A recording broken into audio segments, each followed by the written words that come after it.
The year is 1943, and while America's mighty B-17 flying fortresses are being shot down in droves during daylight raids, Britain's Lancaster bombers slip through the night darkness to strike targets deep in Nazi Germany with devastating accuracy, using technology that seems almost supernatural. How did a bomber that couldn't even see its targets manage to outperform the famous flying fortress and ultimately change the course of the air war in Europe? The world is burning. Nazi Germany controls most of Europe, from the Atlantic coast of France to the fields of Ukraine. Hitler's armies seem unstoppable on the ground. The only way the Allies can fight back is from the air, but bombing Nazi Germany is proving to be a deadly challenge. The question facing Allied leaders is simple but critical. How do you hit enemy factories, rail yards, and oil plants when they're protected by thousands of anti-aircraft guns and hundreds of fighter planes? The Americans and British have two very different answers to this question, and those answers will cost or save thousands of young airmen's lives. At American air bases across eastern England, crews of the 8th Air Force climb into their B-17 flying fortresses as the sun rises. These massive four-engine planes, bristling with machine guns and packed with bombs, fly in daylight. The Americans believe in precision bombing, hitting exact targets like factories and bridges while avoiding homes and schools. To do this, they need to see their targets clearly. Colonel Jimmy Doolittle stands on an airfield in East Anglia watching as his B-17s take off into the blue morning sky. If we can put a bomb in a pickle barrel from 20,000 feet, we can win this war without destroying civilian areas, he tells a nearby officer. But the colonel's face shows worry. Last week, they sent 200 bombers to hit a ball-bearing factory in Germany. Only 160 came back. Just 30 miles away, at RAF Scampton, things look very different. The massive Lancaster bombers sit quietly in the early evening. Their crews won't take off until after dark. The British have chosen a different path, night bombing. They can't see specific targets in the darkness, but they can find cities. And if they bomb wide areas of these cities, they'll eventually hit important war factories. Air Marshal Arthur Harris reviews the latest bombing photographs in his office. The pictures show entire German neighborhoods in ruins. The Nazis entered this war thinking they could bomb everyone else and nobody would bomb them, he says grimly. They've sowed the wind. Now they will reap the whirlwind. But there's a problem for both air forces. The Americans flying in daylight can see their targets, but they're also easily seen by German fighters and anti-aircraft guns. They're losing planes and men at a rate that cannot be sustained. The British, flying at night, are safer from enemy fighters, but can barely find the right city, let alone hit specific targets. In a small, secret building at RAF Boscombe Down, a group of scientists and officers stare at a strange screen. It shows a fuzzy, ghostly image of the ground below. This is H2S, a new type of radar that can see through clouds and darkness. One of the scientists points to a bright spot on the screen. That's a city, he explains. The buildings reflect the radar signals differently than fields or water. A trained operator can tell what he's looking at, even in complete darkness.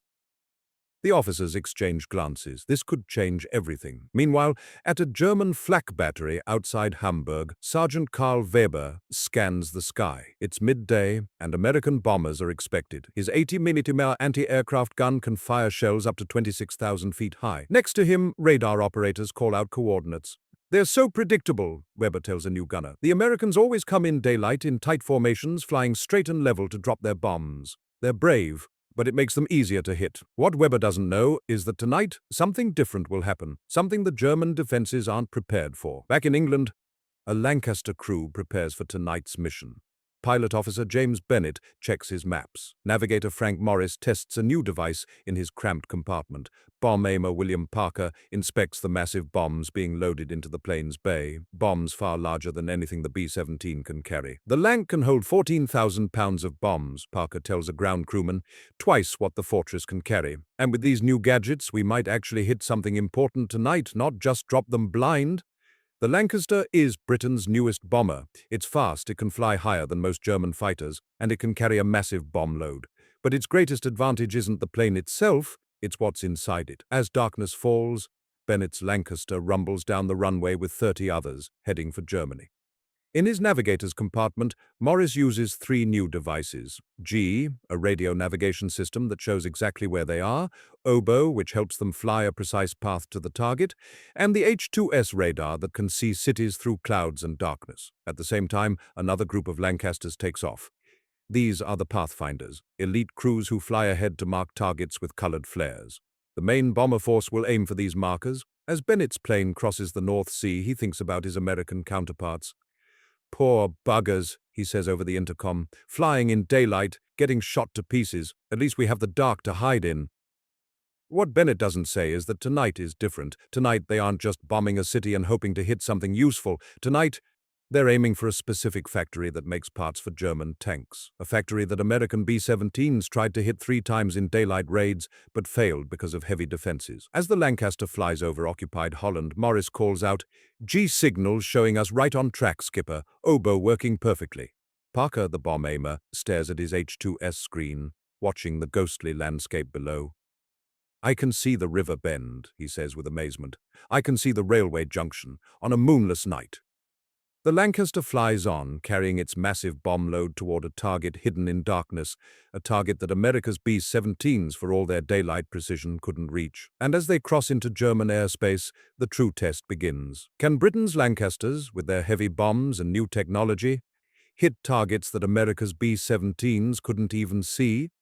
The Lancaster bomber and the B-17 Flying Fortress both ruled the skies during World War II, but they were as different as night and day. Literally, while American crews sweated in the daylight, British Lancaster pilots prowled in darkness, reaching targets their allies couldn't touch. At first glance, these two mighty bombers looked somewhat similar. Both had 4 engines, both carried bombs, both flew from England to hit Hitler's Germany. But the differences between them were what made all the difference in the war. In the briefing room at RAF Scampton, Wing Commander John Simmons points to a large map of Europe. Red string stretches from England to deep inside Germany, showing tonight's raid path.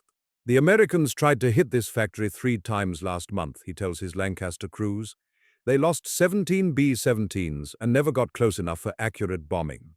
The men exchange glances. They know what's different about tonight. They're carrying the tools to find what can't be seen. The Lancaster itself was bigger in the ways that mattered most. While the B-17 could carry about 4,500 pounds of bombs, the Lancaster could haul a massive 22,000 pounds, almost 5 times more.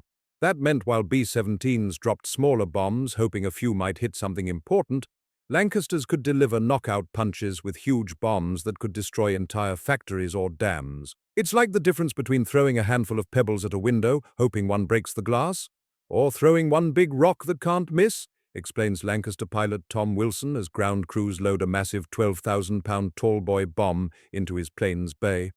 But it wasn't just about bomb size. The real magic of the Lancaster was in its electronic eyes that could see through the night.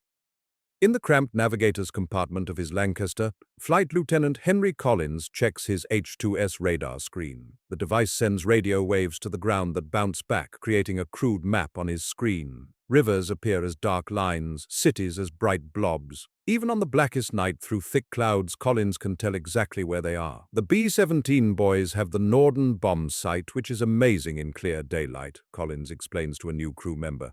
But it's useless at night or in clouds, and Germany is cloudy most days. Our H-2S isn't pretty, but it works when you can't see a thing. Meanwhile, hundreds of miles away, Captain Robert Miller stands beside his damaged B-17 at an American airbase. His plane took over 20 flak hits on today's mission, and 2 crew members are wounded. "We could see the target perfectly through the bomb sight," he says, looking at the holes in his plane's wings. "But we had to fly straight and level for the final bomb run. The Germans were waiting for us. They know we come in daylight. They know our routes." What Miller doesn't know is that the same target he couldn't reach today will be hit by Lancasters tonight. The British had another secret weapon, the Pathfinders. These elite Lancaster crews would fly ahead of the main bomber force, using their H-2S radar to find targets, then mark them with colored flares. The main force would then aim for these flares, not needing to see the actual target at all. "We're the eyes of the force," says Pathfinder pilot James Bennett as his ground crew attaches colored flares to his Lancaster's bomb rack. "We find what can't be seen, then light it up for everyone else." The G navigation system was another advantage. It used radio signals from 3 stations in England to show Lancaster navigators their exact position on a special map grid, accurate to within a few hundred yards, even 500 miles from home. American bombers had no similar system for most of the war. The oboe system went even further. It used 2 radio stations in England to guide a Lancaster along a precise curved path to its target, then signaled exactly when to drop bombs. The plane could follow this invisible track in complete darkness or thick clouds. In the Ruhr Valley of Germany, factory manager Hans Schmidt looks up from his desk as air raid sirens begin to wail. "Another American raid?" he asks his assistant. "No, Herr Director. The Americans came this morning. They never come twice in one day, and never at night." Schmidt frowns. "The British, then. But they never hit anything precisely. They just bomb the whole city. What Schmidt doesn't know is that tonight is different. Tonight the British aren't just bombing areas, they're hunting his factories specifically with tools that let them see what cannot be seen." The contrast between the American and British approach became painfully clear in the summer of 1943. The Americans launched a series of daylight raids against ball-bearing factories in Schweinfurt, Germany. These tiny bearings were critical for all German war machines. Stop their production, and Hitler's tanks and planes would grind to a halt. The first raid on August 17, 1943, was a disaster. Of 230 B-17s sent, 36 were shot down and many more damaged. Over 600 American airmen were lost in a single day. Yet the factories were only lightly damaged and quickly repaired. A second attempt on October 14th became known as Black Thursday. This time, 60 B-17s were shot down out of 291 sent. The loss rate was unsustainable. American daylight bombing had to be paused until long-range fighter escorts could be developed. Meanwhile, at RAF Scampton, Lancaster crews prepare for another night mission. Ground crewman Jack Thompson watches as a special 12,000-pound tallboy bomb is loaded into a Lancaster's bomb bay. "The Yanks can't carry these monsters in their B-17s, he explains to a new worker. "Their bomb bays are too small, but the Lanc was built from the beginning around a big straight bomb bay that can take these special bombs." The tallboy was designed by Barnes Wallis, the same genius who created the famous bouncing bombs used in the Dam Busters raid. These massive weapons could penetrate deep underground before exploding, destroying foundations and creating earthquake-like effects that would collapse buildings from below. No B-17 could carry such a weapon. The Flying Fortress was indeed a fortress, heavily armed with up to 13 machine guns for defense. This made it tough but reduced its bomb capacity. The Lancaster, designed for night flying when fighters were less of a threat, carried fewer guns but more bombs. As night falls over Europe, a stream of Lancasters crosses the North Sea toward Germany. In his plane, navigator Frank Morris watches his radar screen. "There's the river bend," he says over the intercom, "right where it should be, and I can see the factory complex coming up as a bright spot. We're right on target, and not a single Luftwaffe fighter has spotted us." The Americans had built their strategy around an idea that in clear daylight their advanced Norden bomb site would allow pinpoint bombing of military targets while avoiding civilian areas. It was a noble concept, but the reality of war proved different. German fighters and flak made daylight precision bombing incredibly costly, and even when B-17s reached their targets, cloud cover often made the vaunted Norden bomb site useless.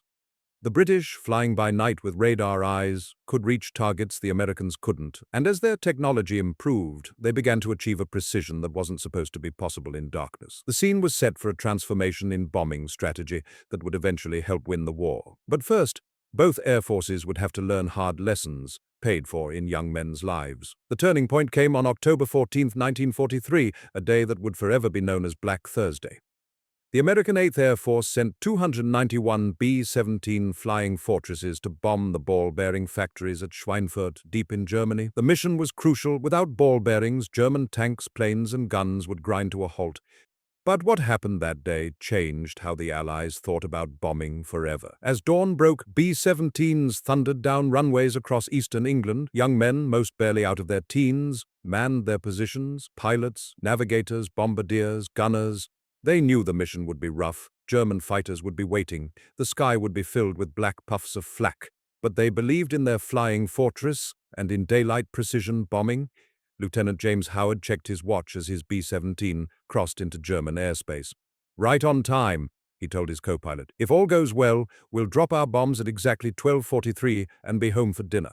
But at that moment, dozens of German fighters appeared, swarming like angry bees around the bomber formation. What followed was 8 hours of non-stop combat. B-17s fell from the sky, trailing smoke and flames. Of the 291 bombers that started the mission, 60 were shot down. That meant 600 young airmen killed or captured in a single day. Another 138 B-17s were damaged, some so badly they would never fly again. The 8th Air Force had lost nearly a third of its strength in just one mission. And the worst part? The ball-bearing factories were damaged but quickly repaired. Within weeks, they were running at full capacity again. That same evening at RAF Bomber Command Headquarters, Air Marshal Arthur Harris studied the reports from Schweinfurt.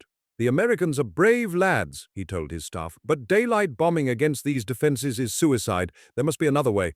The answer was already flying from British airfields. That night, 300 Lancasters took off, heading for targets in the Ruhr Valley. Among them was a special squadron of Pathfinder Lancasters equipped with the latest H-2S radar and electronic navigation aids. Squadron leader Thomas Bennett briefed his Pathfinder crew before takeoff. "Tonight we're trying something new," he explained, pointing to a map. "We're not just bombing a city, we're targeting the exact same factory the Americans tried to hit today. But we'll do it our way, at night, with radar and with bigger bombs." As the Lancasters crossed into German airspace, they spread out and flew at different heights. Unlike the tight formations of B-17s, which made easy targets, the British bombers came in scattered. German night fighters struggled to find them in the darkness. In his Lancaster, navigator Frank Morris hunched over his H-2S screen. "It's like seeing with your eyes closed," he told the wireless operator sitting next to him. "Look here, that's the river, that's the railway line, and that bright spot is our target." On the screen, a ghostly map of the ground below appeared, created entirely by radar echoes. Ahead of the main force, Bennett's Pathfinder Lancaster approached the target. "Target identified on H-2S," his navigator called out. Bennett flew a precise path, guided by radio beams from England through the oboe system. When the signal came, his bombardier released special marker flares that floated down on parachutes, bathing the target area in colored light. "Red target indicators dropping now," Bennett reported by radio. "Main force can bomb on the red markers." Following behind, the main Lancaster force saw the markers glowing in the darkness. They didn't need to see the actual factory, they just aimed for the markers, and the bombs they dropped were far larger than anything a B-17 could carry. Among them was Flight Lieutenant William Parker, flying his 14th mission. As his Lancaster approached the target area, he could see the red markers glowing below. "Bomb doors open!" he ordered. His bombardier took aim at the markers and released their load, a single 12,000-pound tall-boy bomb. "Bomb gone!" the bombardier called out. The Lancaster lurched upward, suddenly lighter. Parker banked away from the target, watching over his shoulder. Seconds later, a massive flash lit up the night sky, followed by secondary explosions. "Direct hit," his bombardier said quietly. "The Yanks lost 60 planes trying to hit that target today. We just did it with one bomb." The next morning, reconnaissance photos showed the truth. The ball-bearing factory that had survived repeated American daylight raids was now a smoking ruin. One massive bomb had penetrated deep underground, causing the entire building to collapse from below. At 8th Air Force headquarters, General Ira Eaker studied the photos with mixed feelings. "The British hit with one-night raid what we couldn't hit with 3-day raids," he admitted to his staff. "Maybe we need to rethink our approach." The reality was sinking in. The Americans had come to Europe believing in daylight precision bombing, a noble idea that sought to hit military targets while sparing civilians, but the cost in planes and crews was becoming unbearable. The 8th Air Force couldn't sustain such losses. Meanwhile, the British approach, night bombing using electronic aids to find targets, was proving more effective and less costly than anyone had expected. The Lancasters' ability to carry massive bombs, combined with increasingly accurate navigation aids, was changing the equation. A secret meeting was called at Allied Air Force headquarters. American and British commanders sat around a table covered with maps and photos. The discussion was frank and sometimes heated. "We can't continue daylight bombing without fighter escort all the way to the target," General Eaker insisted. "We're losing too many boys." Air Marshal Harris nodded. "Our night techniques are improving. The H-2S radar can now pick out individual factories. Oboe can guide bombers along a precise path. And our Lancasters can carry the heavy bombs needed to ensure destruction." General Jimmy Doolittle, who had recently taken command of the 8th Air Force, studied the reconnaissance photos. "Maybe we need both approaches," he suggested. "Your Lancasters by night, our fortresses by day, but only when we have fighter escorts, and we need to learn from each other's techniques." That meeting marked the beginning of a transformation in Allied bombing strategy. The Americans would continue daylight raids, but only with fighter escorts that could protect the bombers all the way to the target. They would also adopt some British techniques, including radio navigation aids and radar bombing through clouds. The British, for their part, would continue to improve their night bombing accuracy. The Lancaster would become the backbone of this effort. carrying ever larger bombs to ever more precise targets. Flight Lieutenant William Parker noticed the changes over the following months. His Lancaster now carried a mix of American and British equipment. The targets became more specific, not just cities, but individual factories, power stations, oil refineries, and transportation hubs. "We're not just bombing in the dark anymore," he told his crew as they prepared for a mission in early 1944. "We're hunting specific targets, just like the Americans wanted to do. But we're doing it at night, when we can actually reach the target." During one mission briefing, Parker's squadron was shown a new piece of equipment, an American-made H-2X radar that offered even better resolution than the British H-2S. "The Yanks made this," the briefing officer explained. "But it works better in our Lancasters because we designed our planes around the radar from the start." Similarly, American B-17s began carrying British-designed radio navigation aids. The two approaches were merging, taking the best from each. The real proof came in the spring of 1944, as the Allies prepared for the D-Day invasion. Specific targets needed to be hit with great accuracy to pave the way for the landing forces. German radar stations, coastal guns, bridges, and railway junctions all had to be destroyed. For these precision strikes, Lancasters often led the way. Their ability to hit targets in any weather, day or night, made them the perfect tool for the job. One Lancaster pilot, returning from bombing a bridge in France, summed it up in his mission report. "Took off in rain, flew through clouds the entire way, found the target using H-2S, and hit it with a 12,000-pound tall boy. Never saw the ground until we were back over England, but the reconnaissance photos show the bridge is gone." An American B-17 pilot reading that report shook his head in amazement. "And we thought we were the precision bombers," he said to his navigator. "These British night owls are hitting targets they can't even see." By mid-1944, the transformation was complete. The Lancaster had proven that precision bombing was possible in darkness or bad weather. The Americans had learned that daylight bombing required fighter protection and often radar assistance. Together, they had created a round-the-clock bombing campaign that gave the Germans no rest. In his diary, a Lancaster navigator wrote, "We don't see our targets with our eyes. We find them with our technology and determination. The Americans taught us the importance of hitting the right targets. We taught them how to reach those targets no matter the weather or defenses. Together, we're winning this air war." The Lancaster's journey from area bomber to precision striker was complete. It could now hit targets that American B-17s couldn't even see, and that changed everything. By early 1945, the war in Europe was entering its final phase. The combined bombing offensive had reached its peak, with American B-17s pounding German targets by day and British Lancasters striking by night. Together, they had achieved what neither could do alone, around-the-clock pressure that gave the enemy no chance to rebuild or recover. On a cold February morning, Air Marshal Arthur Harris stood on the runway at RAF Woodhall Spa, watching as a Lancaster bomber named R for Robert returned from its 100th mission. The plane touched down, its engines coughing from exhaustion after a long night over Germany. The ground crew rushed forward to greet the tired airman climbing down from the aircraft. 100 missions, Harris remarked to an American officer standing beside him. "When we started this war, we didn't think a bomber could survive 20 trips to Germany and back." He pointed to the massive Grand Slam bomb being loaded onto another Lancaster nearby, a 22,000-pound monster that no other Allied aircraft could carry. "And we certainly didn't imagine dropping bombs that size with that kind of accuracy." The American officer, Colonel James Thompson, nodded in agreement. "We came to Europe thinking our B-17s and Norden bomb sites would win the air war, but it was your Lancasters that showed us what was really possible." The post-war assessment of bombing effectiveness told the full story. Special teams of experts went into Germany after the surrender in May 1945 to examine exactly what damage had been done and which bombing techniques had worked best.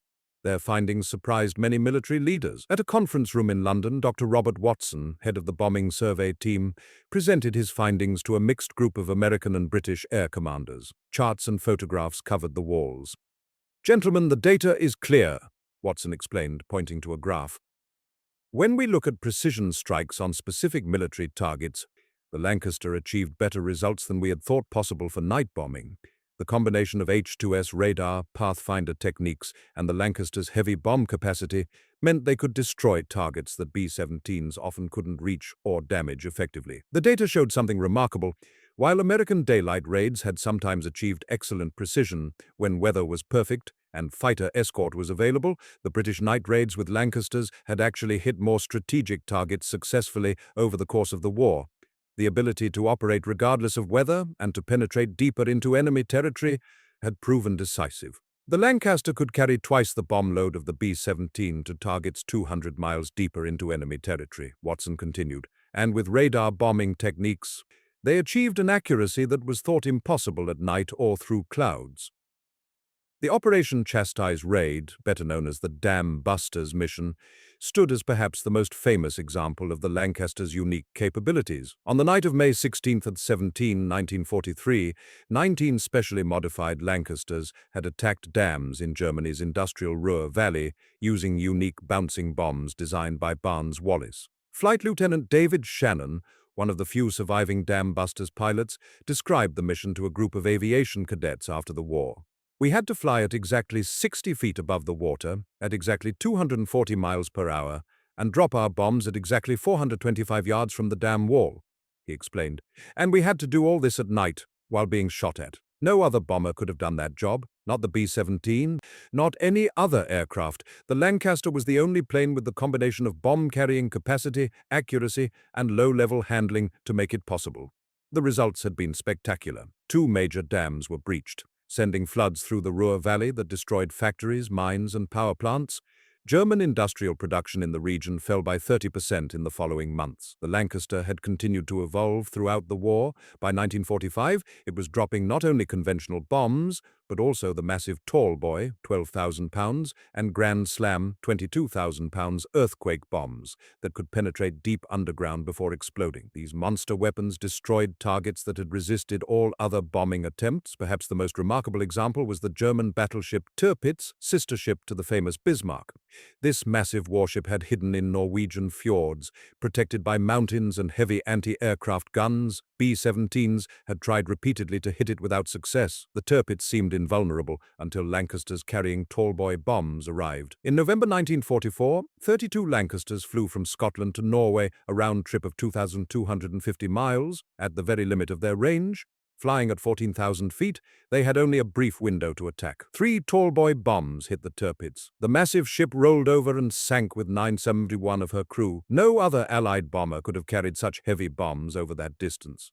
The Lancaster's advanced capabilities shaped modern air warfare in ways that continued long after the war ended. In a lecture at the Royal Air Force College in 1947, Air Vice Marshal Donald Bennett, who had led the Pathfinder Force during the war, explained the Lancaster's legacy. The Lancaster proved that you don't need to see your target with your eyes to hit it with precision, he told the cadets. That concept, electronic targeting, is now the foundation of all modern air warfare. Today's bombers can hit targets in any weather, day or night, using radar and other sensors. That approach began with the Lancaster. What American bombers eventually learned and adopted from British tactics transformed post-war air power. By the time of the Korean War in the early 1950s, American B-29 superfortresses were routinely using radar bombing techniques pioneered by Lancaster crews. By Vietnam, electronic targeting had become standard practice. The irony of history was clear.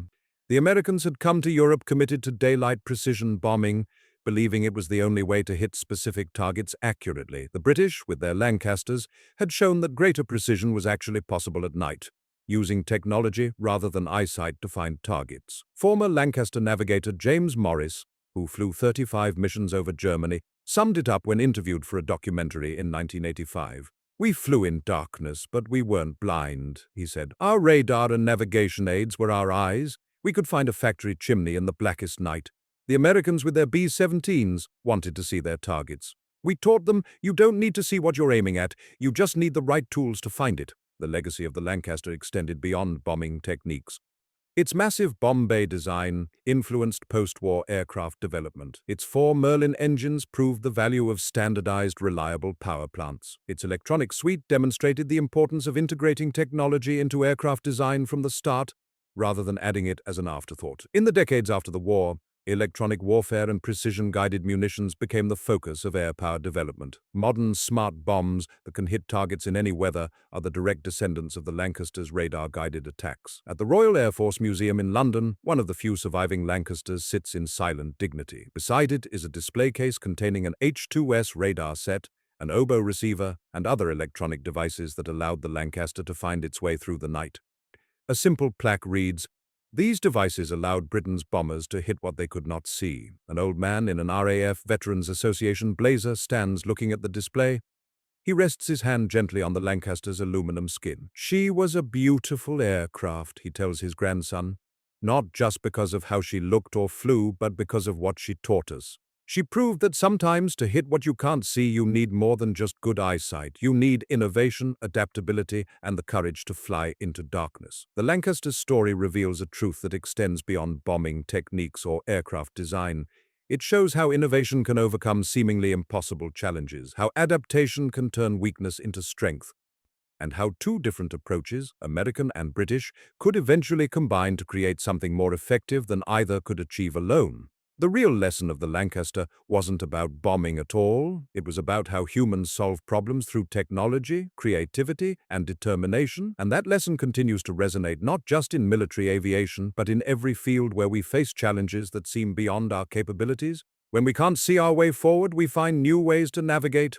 When conventional approaches fail, we innovate. When daytime paths are too dangerous, we find ways to move through the darkness. That is the lasting legacy of the Lancaster bomber, the aircraft that could hit targets that couldn't even be seen.